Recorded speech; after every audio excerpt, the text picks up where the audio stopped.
पढ़ेंगे तो अल्लाह कब्र में उजाला कर देगा, अल्लाह कब्र में रोशनी पैदा कर देगा, अल्लाह कब्र में रोशनी का इंतज़ाम कर देगा। नमाज एक ऐसी इबादत है कि जब बंदा नमाज पढ़ता है तो रब का दीदार करता है, रब का दीदार करता है। अगर बंदा मोमिन गुनहगार होने की वजह से रब को देख ना सके तो ये एतकाद करे, ये अकीदा बनाए कि मैं तो गुनहगार हूँ, मैं नहीं देख सकता, लेकिन मेरा रब मुझे देख रहा है, मेरा परवरदिगार मुझे देख रहा है। आज बस्ती में, आज गांव में बुराइयों का खात्मा नहीं हो रहा है, बस्तियों में बुराइयां आम होती जा रही है, बुराई गुनाह पाप आम होता जा रहा है। उसकी वजह क्या है कि मुसलमान के बेटा व बेटियां नेक अमल से बहुत दूर है, नेक काम से बहुत दूर है। जब नेक काम करेंगे, नेक अमल करेंगे तो अल्लाह ताला हर जगह कामयाबी अता फरमाएगा। एक नुस्खा और देके जा रहा हूँ, आप सुन लीजिए। हजरत अब्दुल्लाह बिन मसूद रदियल्लाहु तआला अन्हु के साहबी की नाम हजरत अब्दुल्लाह बिन मसूद की नाम साहबी डार हजरत अब्दुल्लाह बिन मसूद साहबी नाम। हजरत उस्मान गनी रदी अल्लाह तआला अन्हु 2 थैली 2 बोरा सोना भर के लाए, 2 बोरा में अशरफी सोना भर के लाए। अब्दुल्लाह बिन मसूद के पास कहने लगे, ये अब्दुल्लाह बिन मसूद, ये सोने की थैलियाँ, ये सोने की बोरियाँ आप कबूल कर लीजिए। हजरत अब्दुल्लाह बिन मसूद कहते हैं, ए उस्मान गनी, ये मैं तो दुनिया से जाने वाला हूँ, इंतकाल करने वाला हूँ, मेरी रूह निकल जाएगी, मैं ये सोने की थैलियाँ, ये सोने की बोरी क्या करूँगा? वो 2-2 बोरी में सोना भरा हुआ है, इसको मैं क्या करूँगा? इसको ले जाओ ए उस्मान गनी, ये सोने की दोनों बोरियाँ, दोनों थैली लेकर के जाओ, यतीमों में बांट दो, गरीबों में बांट दो, फकीरों में बांट दो, उसके काम आ जाएंगे। हजरत उस्मान गनी कहते हैं, ए अब्दुल्लाह बिन मसूद, अगरचे आप बीमार हैं, दुनिया से इंतकाल करने वाले हैं, लेकिन आपके इंतकाल के बाद आपकी बेटियों के शादी के काम आ जाएगा। कह दो सुभान अल्लाह। आपकी बेटी के शादियों के काम होता है ना कि मैं तो चला जाऊंगा, मेरी जवान बेटी की शादी होगी, अगर कोई माल दे रहा है, दौलत दे रहा है, रुपया पैसा दे रहा है तो वो ले लो, ताकि मेरे इंतकाल के बाद मेरी बेटियों की शादी के काम आए। हजरत अब्दुल्लाह बिन मसूद सहाबी रसूल कहते हैं, ए उस्मान गनी, मेरे इंतकाल के बाद, मेरे मरने के बाद मेरी बेटियों को रुपया पैसा दौलत की जरूरत नहीं पड़ेगी, इसलिए कि मेरी बेटियां, मेरी शहजादियां सूराए वाकिया की आमेला है। मेरी शहजादियां, मेरी दोनों बेटियां रात को इशा की नमाज पढ़ के सोने से पहले सूराए वाकिया जो कुरान के अंदर है उसे तिलावत करती है, उसे रोजाना पढ़ती है, फिर जाके सोती है। और मेरे नबी ने फरमाया है, पैगंबर आजम ने फरमाया है, इमाम हसन और हुसैन के नाना ने फरमाया है, सैयदा फातिमा के बाबा ने कहा है कि जो रात को सोने से पहले सूराए वाकिया पढ़ के सोएगा, अल्लाह उसे गरीब नहीं, अल्लाह उसे मालदार बना देगा। इसलिए मेरे इंतकाल के बाद मेरी बेटियों के शादी के लिए मुझे टेंशन नहीं है, मुझे परेशानी नहीं है। मेरी बेटी की शादी का इंतजाम अल्लाह ताला गैब से इंतजाम कर देगा, सुभान अल्लाह, गैब से इंतजाम कर देगा। ये तो सहाबियों का अकीदा है कि नमाज पढ़े, कुरान पढ़े और कुरान। इसलिए आप भी ये तरीका, ये नुस्खा अपनाए। जो चाहता है कि घर में बरकत हो, जो चाहता है दुकान में बरकत हो, जो चाहते हैं मकान में बरकत हो, जो चाहते हैं कारोबार में बरकत हो, जो चाहते हैं खेत में बरकत हो, जो चाहते हैं रोजगार में बरकत हो, वो ईशा की नमाज के बाद सूराए वाक़िया रोजाना पढ़ के सोए, रोजाना पढ़ के सोए। अल्लाह उसे कभी गरीब नहीं बनाएगा, अल्लाह उसे कभी गरीब नहीं होने देगा, अल्लाह उसे अमीर और मालदार बना देगा, मालदार बना देगा। लेकिन शर्त यह है कि मुसलमान नमाजी हो जाए, मुसलमान कुरान पढ़ने लगे, मुसलमान अमाल सालिहा करने लगे। अल्लाहु अकबर। सबसे पहले तो मुसलमान गुनाह से तौबा करे। आज मुसलमान गुनाह करते हैं, लोग कहते हैं ना कि चोरी भी करते हैं, सीना जोरी भी करते हैं। जबकि बंदा गुनाह करे तो रब से गुनाहों की माफी मांगे, रब से गुनाहों की माफी मांगे, तौबा इस्तिगफार करे। इसलिए कि कितना ही बड़ा गुनहगार हो, अगर बंदा रब की बारगाह में रुजू करे, रब की बारगाह में तौबा इस्तिगफार करे, अपने गुनाहों से माफी मांगे, तौबा करे, तो अल्लाह ताला तौबा करने वालों को महबूब बनाता है। तौबा करने वालों को, तौबा करने वालों को अल्लाह पसंद करता है। हबीब नाम का एक नौजवान है जो बसरा का रहने वाला है। बसरा इराक में एक शहर का नाम है, इराक में एक शहर है, उस शहर का नाम बसरा है। हबीब नाम का एक नौजवान है जो बसरा शहर का रहने वाला है, सूद का कारोबार करता है, सूद का धंधा करता है। हबीब नाम का नौजवान इतना बड़ा सूदी है कि लोग उनका नाम सुन करके हबीब सूदखोर कह के पुकार रहे हैं, हबीब सूदखोर कह के याद कर रहे हैं।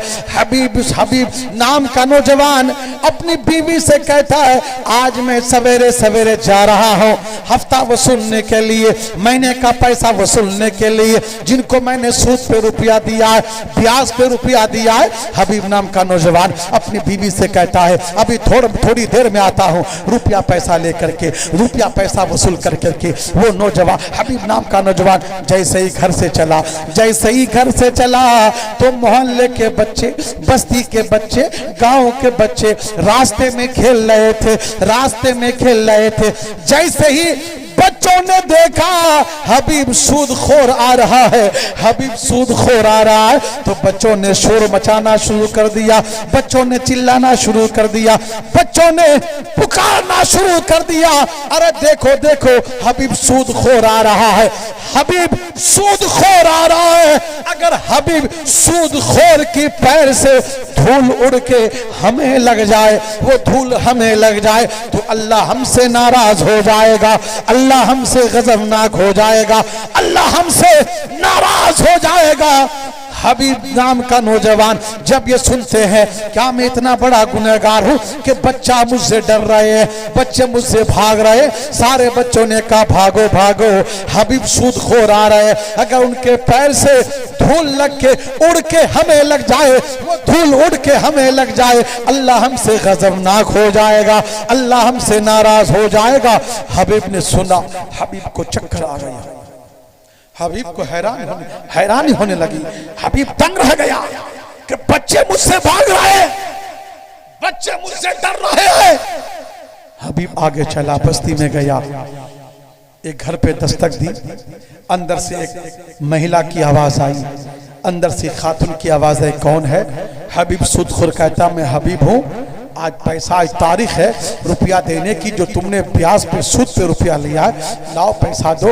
उस अल्लाह की नेक बंदी ने कहा, ए हबीब सूदखोर, आज वापस चले जाओ, मेरा शौहर घर पे नहीं है, घर में रुपया पैसा नहीं है, तुम्हारा इंतजाम करने गया है, आज तुम माफ कर दो। हबीब ने कहा, तुझे नहीं मालूम, तुम्हें नहीं पता, मैं जिसके घर पे जाता हूं सूद का रुपया लेके आता हूं, ब्याज का पैसा लेके आता हूं। अगर सूद का पैसा नहीं दिया तो आज पूरे गांव बस्ती वालों को बुला करके तुम्हें रुसवा कर दूंगा, जलील कर दूंगा, तुम्हारी बेइज्जती कर दूंगा। मुझे रुपया चाहिए, मुझे पैसा चाहिए। उस खातून ने कहा, माफ कर दो, हमसे गलती हुई, हमने तुमसे पैसा लिया सूद पे, हमारे घर में कुछ नहीं है। लेकिन कहा कि नहीं, मैं बख्शूंगा नहीं, अगर सूद का रुपया नहीं दिया तो पूरे गांव वालों को बुला करके इकट्ठा करके तुम्हें जलील कर दूंगा, तुम्हें तुम्हारी बेइज्जती कर दूंगा। उस नेक बंदी, अल्लाह की नेक बंदी ने कहा, ओ हबीब सूदखोर, मैंने अपने बच्चों को खिलाने के लिए बकरी का सर, बकरी का पाया, बकरी का पैर लेके आई हूँ ताकि पका के अपने बच्चों को खाना खिलाओ। तुम सब लोगों को मत बुलाओ, आज माफ कर दो। ये बकरी का सर, ये बकरी का पाया जो मैं अपने बच्चों को खिलाने के लिए लाई हूँ, इसे तुम लेकर के चले जाओ, इसे तुम लेकर के चले जाओ। इतना कहा तो हबीब सूदखोर खुश हो गया, बकरी का सर वो पाया लिया, अपने घर चला, अपने घर चला, अपनी बीवी को दिया, कहा कि बकरी का सर ये पाया है, इसे लो जल्दी से पकाओ, बेहतरीन से पकाओ। हबीब की बीवी, सूदखोर की बीवी ने बेहतरीन से बकरी का सर और पाया पकाया। अगर घर में सर या बढ़िया से कोई गोश्त पकाया जाए तो बेहतरीन से पकाया जाए तो हांडी से खुशबू भी आती है। पता चलता है कि पड़ोस में कोई किसी के यहाँ बढ़िया सालन पक रहा है, गोश्त पक रहा है, पुलाव पक रहा होता है कि नहीं ऐसा। एक अल्लाह का वली, एक अल्लाह का फकीर आ गया, देखा कि हबीब के घर से खुशबू आ रही है, गोश्त की खुशबू आ रही है। उस अल्लाह वाले दरवेश ने कहा, मर्द कलंदर ने कहा, ए हबीब देखो ना, तुम्हारे घर से हांडी से, तुम्हारे घर की देग से बड़ी अच्छी खुशबू आ रही है। 2 लुकमा चावल, 2 लुकमा भात और 2 बोटी गोश्त हमें भी दो ना, हम भी खा ले, हम भी पेट भर ले। मैं भूखा हूँ, पेट भर लो, भूखा हूँ, शिकम शहर हो जाओ। तो सूदखोर हबीब नाम का नौजवान कहता है, अगर मैं तुझे 2 बोटी दे दूं, थोड़ा चावल दे दूं, ए फकीर तू मालदार नहीं हो जाएगा, लेकिन मैं गरीब जरूर हो जाऊंगा। मैं गरीब हो जाऊंगा, हबीब सूदखोर ने कहा, मैं गरीब हो जाऊंगा।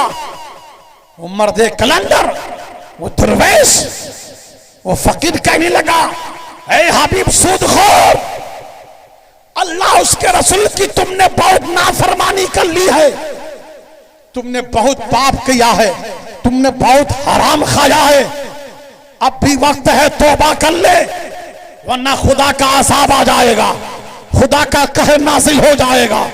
इतना कहा वो फकीर चला गया, वो फकीर चला गया। जब खाने के लिए वो हबीब सूदखोर दस्तरखान लगाया, हांडी लेके आया, प्लेट में चावल निकाला, हांडी से जैसे ही चम्मच डाला, निकाला शोरबा, तो देखा कि सारा गोश्त, सारा सालन खून में तब्दील हो गया है, खून में बदल गया है। वो पाया, वो सर का, वो बकरी का साया, वो बकरी का पाया, बकरी का सर, सारा सालन खून में बदल गया है, खून बन गया है।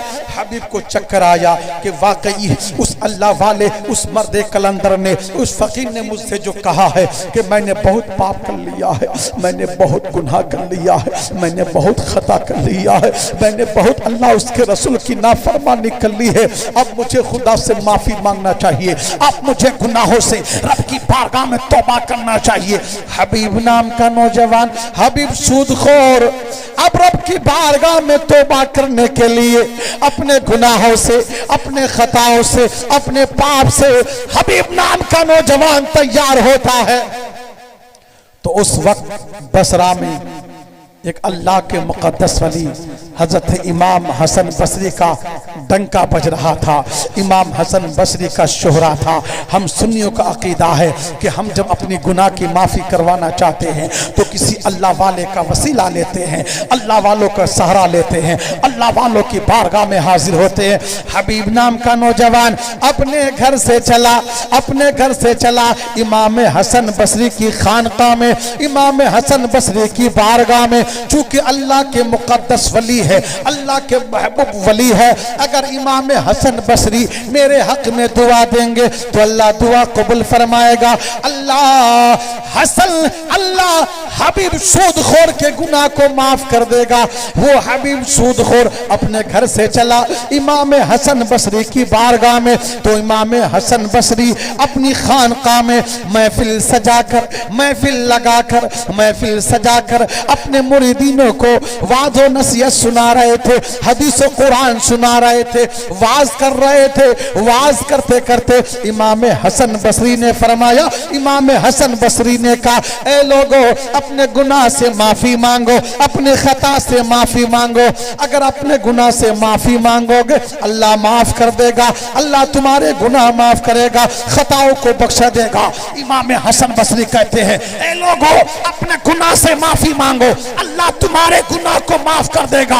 ए लोगों अगर हबीब सूदखोर भी तौबा कर ले तो हबीब सूदखोर भी तौबा कर ले, अल्लाह उनके गुनाह को माफ कर देगा, उनकी तौबा को कबूल फरमाएगा। हबीब सूदखोर हाजिर हो जाते हैं, वो भी सुनने लगा कि मेरी मिसालें दी जा रही है, मेरी मिसालें फिट की जा रही है। हबीब नाम का नौजवान हबीब सूदखोर ने सुना, हबीब सूदखोर ने सुना कि इमाम हसन बसरी फरमाते हैं कि अगर हबीब सूदखोर भी तौबा कर ले तो अल्लाह गुनाह माफ कर देगा। अगर आज सूदी से कह दो कि तुम सूदखोर खाते हो, तुम सूद खाते हो, तुम सूदी हो, नाराज हो जाएगा। कोई जुआ खेलता है उससे कह दो तुम जुआरी हो, नाराज हो जाएगा, है ना। कोई अगर शराब पीता है कह दो तुम शराबी हो, वो नाराज हो जाएगा। लेकिन उस वक्त के सूदखोर को भी सूदखोर कहा जाता, वो नाराज नहीं होता। हजरत इमाम हसन बसरी फरमाते हैं लोगों अपने गुनाह से माफी मांगो, तौबा करो, अल्लाह तुम्हारी तौबा कबूल फरमाएगा। अगर हबीब सूदखोर भी तौबा कर ले तो अल्लाह तौबा कबूल फरमाएगा। वो हबीब सूदखोर सामने आते हैं और कहते हैं हे अल्लाह के वली इमाम हसन बसरी, आपने जो नाम लिया ना एक बार वो नाम लेके और कह दीजिए। इमाम हसन बसरी फरमाते हैं अरे हाँ हाँ हबीब सूदखोर भी तौबा करे तो अल्लाह तौबा कबूल फरमा लेगा। फिर कहते हैं हबीब सूदखोर ए इमाम हसन बसरी एक बार और एहसान कर दो, एक बार नाम लेके और पुकारो। इमाम हसन बसरी फरमाते हैं अरे हबीब सूदखोर भी अगर तौबा करे अल्लाह तौबा कबूल फरमाएगा। हबीब सूदखोर इमाम हसन बसरी के कदमों पे गिर जाते हैं और कहते हैं हुजूर मुजरिम हाजिर है, मुझे तौबा कराइए, मुझे कलमा पढ़ाइए और मेरे गुनाह को बख्शवा दीजिए। इमाम हसन बसरी ने कहा बेटा तौबा करो और पढ़ो ला इलाहा इल्लल्लाह मुहम्मदुर रसूलुल्लाह। संभले दिल सलाए अहमद मुख्तार हो जाए। कहो सुभान अल्लाह। संभले दिल सलाए अहमद मुख्तार हो जाए। संभल दिल सलाए अहमद मुख्तार हो जाए।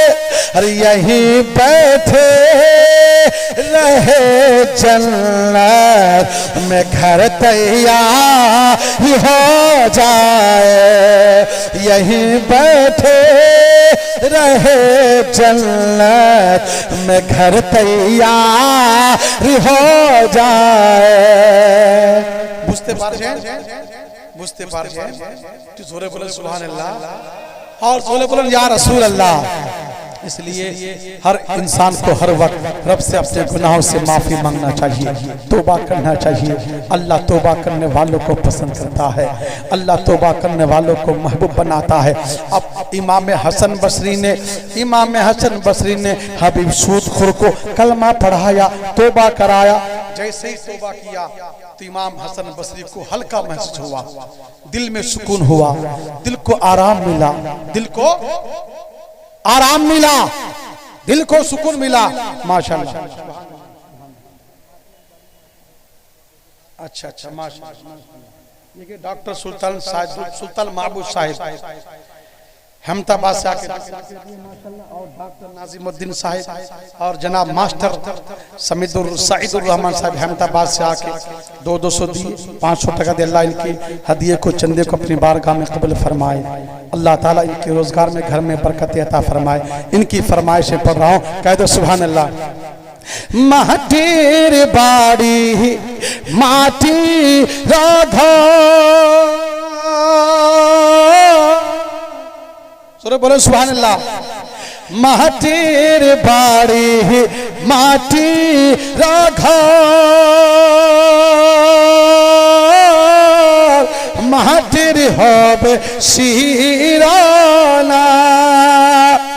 की जगर कहा रे चारे बंद कहबहरेर बिछाना की जगर कहा रे चारे बंद कहबहरेर बिछाना। एस्ते होबे যেতে হবে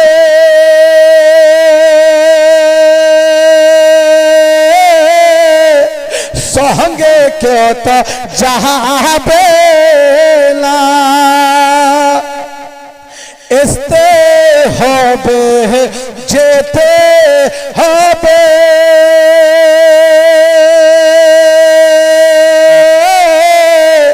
সঙ্গে কেউ তো যাবে না জানাজা হবে দিবে মাটি জানাজা হবে দিবে মাটি সবাই ফিরে আসবে বাড়ি আর সঙ্গে কেউ তো থাকবে না কি জগার কহ রহ ছাড়ে বন্ধ কবরের বিছানা কি জগার কহ রে ছাড়ে বন্ধ কবরের বিছানা বাপ গেল মামা গেল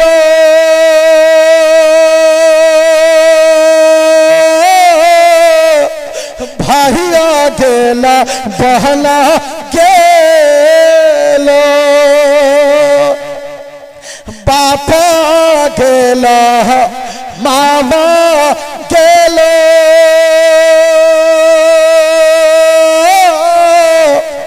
ভাইয়া গেল বহলা গেল রে কেউ তো ফিরে এলো না কি জগার কহ রে ছাড়ে বন্ধ কবরের বিছানা কি জগার কহ রে ছাড়ে বন্ধ কবরের बिछाना। हबीब हबीब नाम का नौजवान इमाम हसन बसरी की बारगाह में आके कलमा पढ़ा, तौबा किया, दिल को आराम मिला, दिल को सुकून मिला।